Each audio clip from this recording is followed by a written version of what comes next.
అయ్యా, RTO ఆఫీసర్స్కి, traffic police వారికి, ముఖ్యంగా బైక్ షోరూమ్ వాళ్ళకి ముఖ్య విజ్ఞప్తి, ఆడవారికి కొంచెం చెప్పండి అయ్యా. ఏంటి? ఆడవారికి బైక్ అమ్మినప్పుడు లేకపోతే డ్రైవింగ్ లైసెన్స్ ఇచ్చినప్పుడు వాళ్ళకి కొంచెం చెప్పండి అయ్యా. రోడ్డు మీద ఉన్నప్పుడు క్లారిటీగా ఉండాలి, కన్ఫ్యూజన్ చేయకుండా క్లారిటీగా వెళ్ళాలని చెప్పండి. రైట్ సిగ్నల్ ఇచ్చి లెఫ్ట్కి తిరుగుతూ ఉంటారు.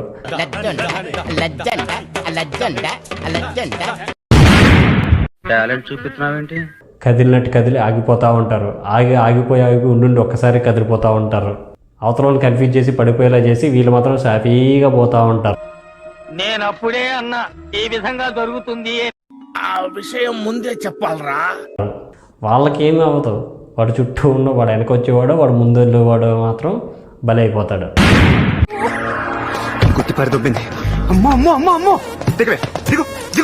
ప్లీజ్, ఇది ఆడవాళ్ళని కించపరచట్లేదు. నేను ఫేస్ చేసిన దాన్ని బట్టి నేను చెప్తున్నాను. జాగ్రత్తలు తీసుకోండి. మీకు ప్రాబ్లమే, అవతల వాళ్ళకి ప్రాబ్లమే సరిగ్గా డ్రైవ్ చేయకపోతే. మీలో ఎవరైనా ఇలాంటి సంఘటనలు ఎదుర్కొంటే కనుక కామెంట్ చేయండి. Thank you.